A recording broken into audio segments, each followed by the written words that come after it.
Okay, today I'm going to introduce the Family School and Community Partnership Evaluation Assignment. I'm going to start off talking about something that'll need to be included in the assignment, which is a framework that is constructed by Ann Henderson and Karen Mapp from their book called Beyond the Bake Sale. And in this book, what they do is they outline basically four different categories of schools in terms of understanding how open they are to family, school, and community partnerships. We have one category, partnership schools. So these are the schools that are kind of like all in on family, school, community partnerships. You can see the little description there. All families and communities have something that they can offer to schools. We can do whatever it takes to work closely together to make sure every single student succeeds. I think the key to understanding this category is that pretty much every decision is made hand in hand with families and community members, and it's really kind of like a really high level of partnership in a variety of different areas. And quite honestly, this is not a common. It, it this There are very few schools or districts that would fall into this category because of the high level of expectations for partnerships. And the next category they have are called open door schools. And so in these schools, the families are oftentimes invited to be involved in a number of different ways. The community is partnering in many different areas, but probably not in most areas. And then the way that they go about the partnerships work is it is very collaborative, and the families and community members are working closely with the school district administrators or teachers or educators that are working in that district. So they're kind of working together on these on the different projects. So this is a distinction from this other category if you look in the lower left-hand corner, which is called the Come If We Call schools. So in this situation, there might be opportunities for family and school partnerships, but there is not a lot of collaboration in terms of what is actually going on. And so parents are welcome to come if they're invited, and when they're invited, the rules are kind of laid out for these particular for these families in terms of what help the school wants. So in this case, the school or the district is really driving the agenda for the partnership work, whereas in the open door schools, the partnership work is more co-constructed, and we see them kind of like working more closely together. The final category is called fortress schools, and in this situation, the idea is that families and communities don't really belong at the school at all. It usually has a deficit type of framing for parents and families, that they're not oftentimes providing the basic providing for the basic needs of the students, and just typically has some like negative attitudes. Fortunately, we find very few schools or districts fall into this category as well. So a couple of things to note when we're thinking about the framework provided by Henderson and Mapp here is that this is an evaluation tool. So the idea here in terms of trying to figure out where a school kind of fits into these different categories is that it's just supposed to apply. It's supposed to be a way to like spark thinking, right? And so it's not a strict checklist. We're not grading the schools. So it would be unfair if we apply a rubric, as you'll do for this assignment. We don't want to apply things that, or judge a district or a school on things that don't apply to them. So for example, if the school does not have an ELL population, then we shouldn't criticize them if they do not have a translator on staff. Like that's just not applicable for their particular school or district. I think the second important thing to know is that it's important to keep in mind that different families might have different perspectives or experiences. And so one family, when looking at the rubric or answering some of these questions, they might answer the questions in a particular way, and they might experience the school as being open door or even a partnership school. but a different family in that same exact district, they might experience the school very much as a fortress school. So you might imagine one family, and let's say a district has a really strong gifted program. They might, all their kids are enrolled in this. They're getting all these special opportunities. They're collaborating with the teachers. They might look at the school as being open door or partnership level. But in that same district, they might not have the strongest special education program.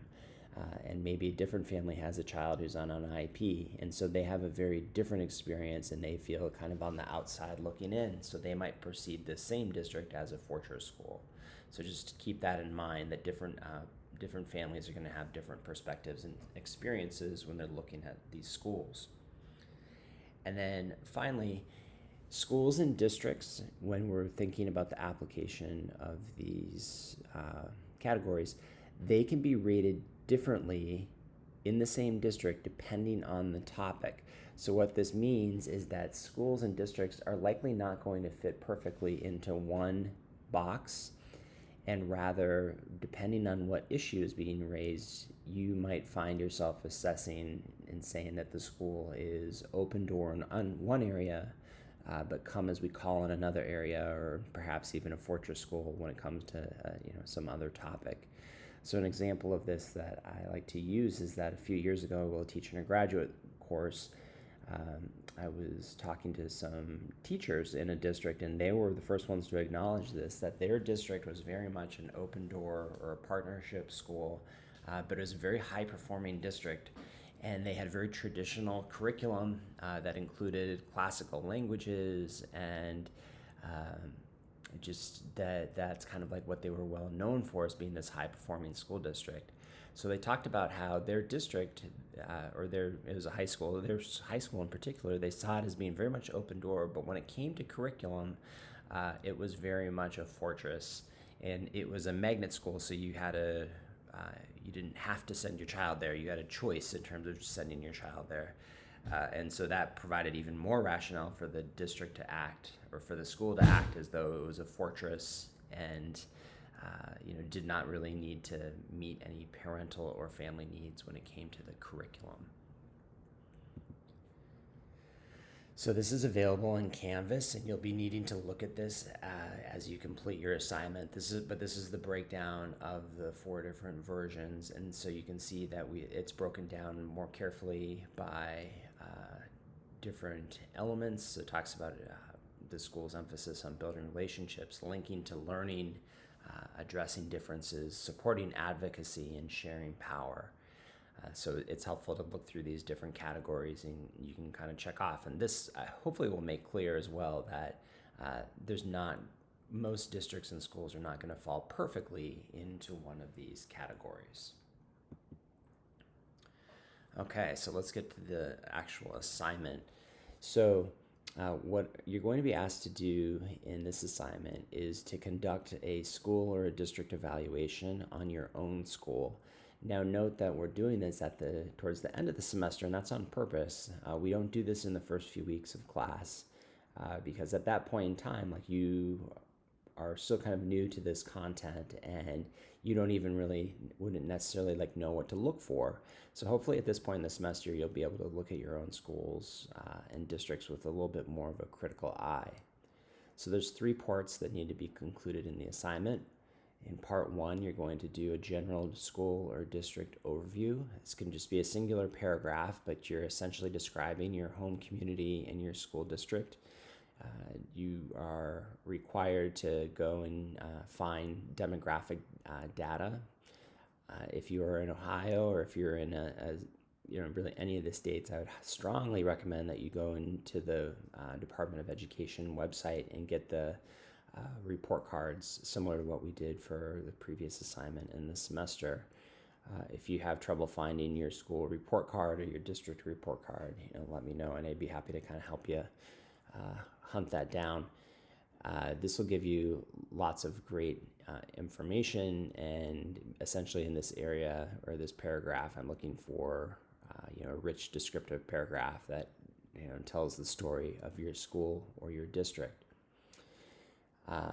The second part is going to take you through an exercise. So in Canvas, in the assignment, you'll find there's 4 different links to a variety of different assessments that can be used to evaluate family, school, and community partnerships. And so what we're trying to accomplish here is reflecting on the overall culture of your school or the district that you're evaluating based on those resources.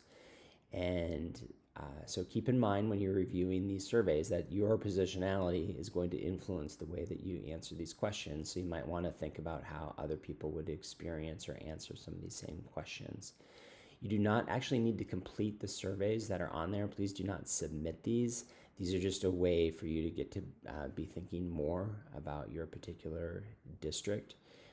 And so after you review your resources, this will give you an opportunity to kind of reflect more deeply on the school culture, maybe how they present themselves to the public, but then, do these tools like help you think more deeply about it?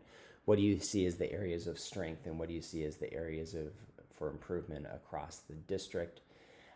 And also just a reminder that the reason that we're having you take or look at 4 different kind of rubrics or assessment tools is that depending on what you are looking for, depending on the questions that are being asked, schools could come out very differently. So in one survey, it might highlight in particular things that your district does, and it might look very well or looks very positive for your district. But using another tool, might identify a couple of areas for improvement that just aren't caught because people aren't asking the question. The third and final part of the assignment is to provide an overall assessment of your district. And to do this, you're going to apply your thinking about how your school or district fits into the Henderson and MAP description of the 4 different partnerships. Again, you can recall that you don't have to strictly identify in one particular category, so you can have a more nuanced assessment there. What's most important is kind of your rationale for where you've identified this. So you will use the rubric that is provided in Canvas. I showed it on an earlier slide, but there's also a copy in Canvas, and that'll help you to kind of like figure out where do you think that your particular school fits, where's the best fit. And then if you find yourself limited in your knowledge of some of the different categories, that's totally fine. You're more than welcome to consult with your parents or guardians or friends, or you can also move on, like if you just don't think that a category is pertinent to your particular district. So there's a little bit of the information about the details of the assignment. And finally, a couple of frequently asked questions that commonly come up.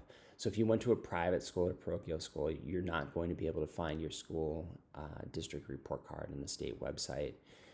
But oftentimes you can find this or similar demographic information on the school's website.